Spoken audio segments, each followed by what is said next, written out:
Hello, I'm Patrick Thomas, and welcome to Ladder Talks, live from Studio 25. This is Thursday evening, post City Council meeting, the big, explosive City Council meeting, September 5th. It was a dud. Well, I just thought I had everything on silent. Yeah, it was a dud. Quite frankly, I'm not surprised. The only, let's just call it 80%, 75, 80% of the chairs were full. I didn't really expect a whole lot of public participation because, I said it once before. I was expecting the city council meeting to be packed. However, later on I said, well, it might be that people just not really interested. There was 30-something people that chimed in via Facebook Live when Kenneth Wallace was broadcasting. So I count those. We would have had a packed house had everybody been there. So between technology and the seats, we had a fair audience. For those of you who are following the city council agenda topics, the city has some technologies to work out to be able to make this work for even the public to be able to come in there and do things like Facebook Live. That's going to take cooperation with them. It's going to take cooperation with them to get their speakers up so that it can be picked up. And, people are entitled to their recordings, if you will. The press is entitled to make their recordings, and we're all entitled to be heard, which means now they need to turn the volume up a little bit. So, it's kind of hard sometimes to be trying to focus on what you're wanting to say, and somebody's got a camera stuck in your face. But the people who have really been doing this for a long time, they know what it's like to have a microphone stuck in their face. The press and the citizens have a right to know what's going on. So, I don't want to discuss the agenda items, but dud comes to mind. I had a few people say, I want to get up there and speak. I'm glad you didn't, because it would have just been deflected. Whatever it was you had to say would have just been deflected upon you as you were just trying to be loud or an obnoxious citizen.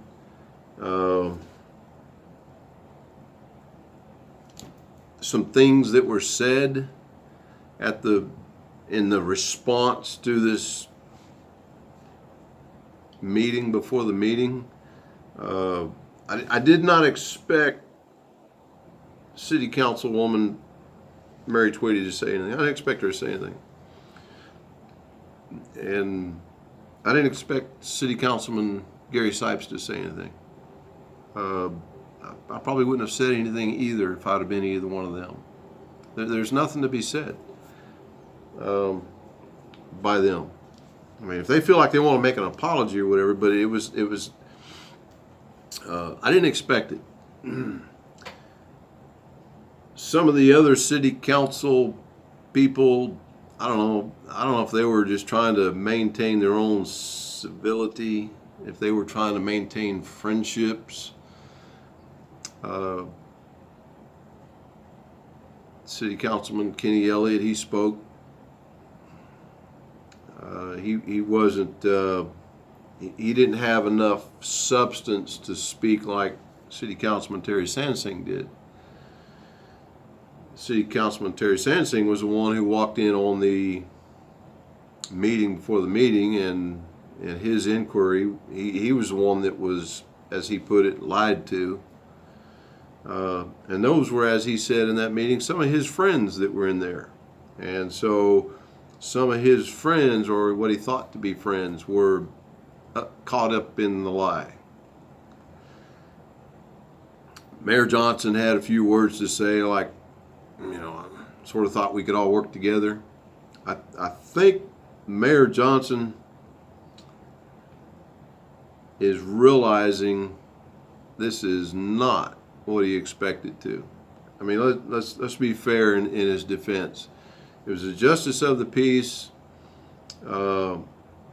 He had to get himself elected, and it was all a matter of working well with supporters and opposition. You got to be a get along guy to be someone to get legislation pushed through. You got to be a get along guy. And then he was a state representative for 4 years, and he was still a get along guy. Folks, sometimes in leadership positions, you got to kick the trash can down the hallway. I don't know. I think he's got it in him, and I'm not here to try to diminish his performance for the last 6 months. I think he's doing well with trying to get some things done. He's got a lot of distractions. And I think he just wants to stay out of it. I think that's his personal preference, is to just stay out of it. And I think for a lot of people, that's their personal preference too, is to just stay out of it. When I say people, probably citizens and city councilmen and those involved, they want to just stay out of it.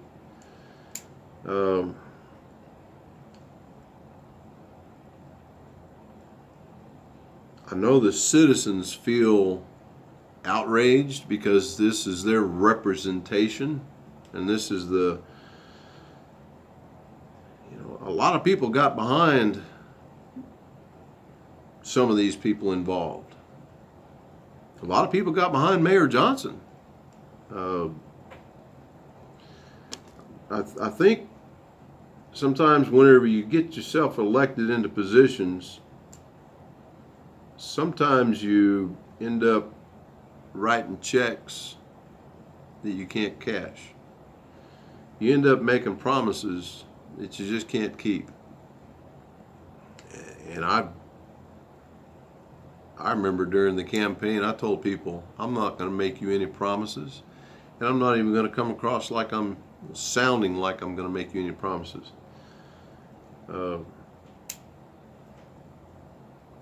But anyhow, tonight, it was a dud. Yeah.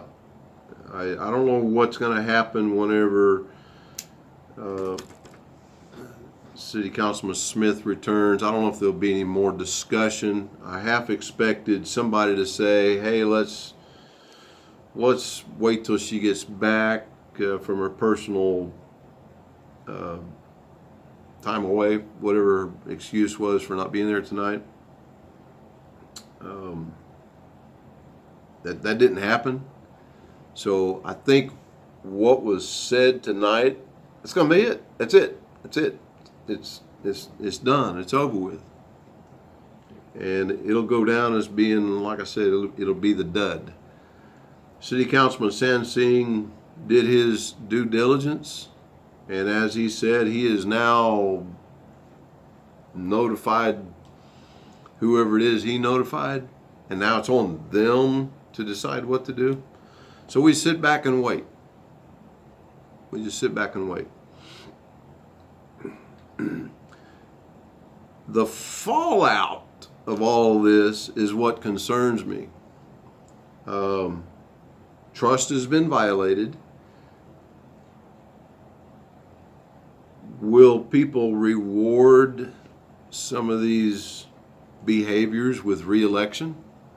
Will some people step up to run against some of these council members who are now in questionable decision actions?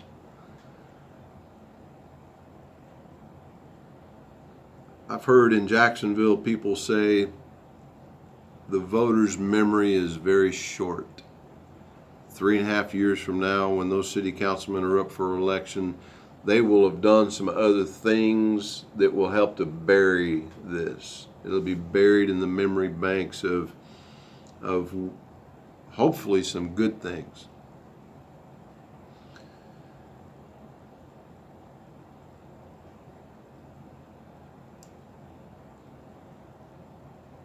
I don't even know what to say about it, really. I really don't. All I know is, I mentioned a while ago the word fallout. There is still some things going on in this town.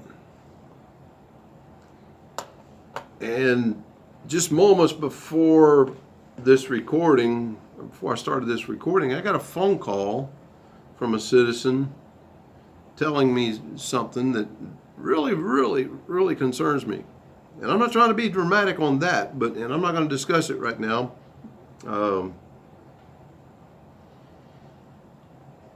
I still just don't know what's going on with some of the people in this town. It's almost like everybody's out to get everybody. Yeah, that's what it seems like.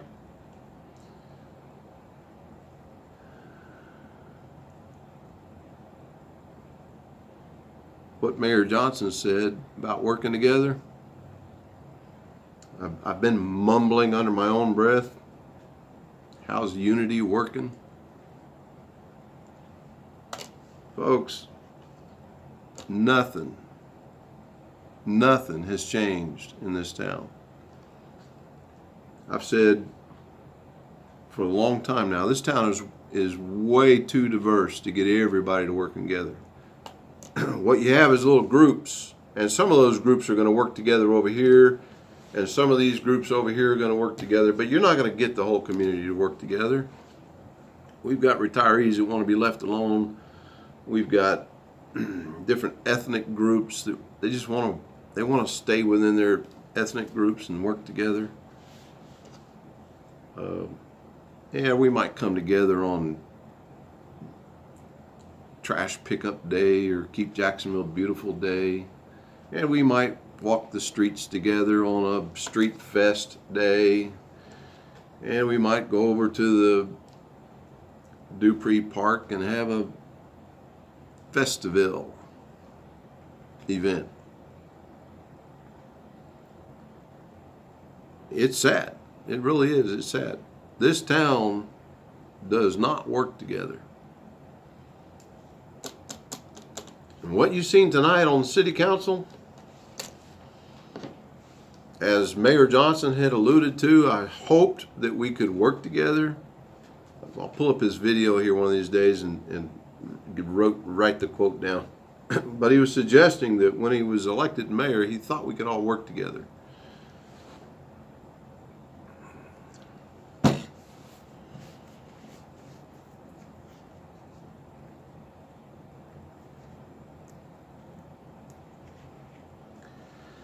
I'm Patrick Thomas. I'm going to upload this video. I'm going to go home. I'm going to relax. Y'all have a good evening.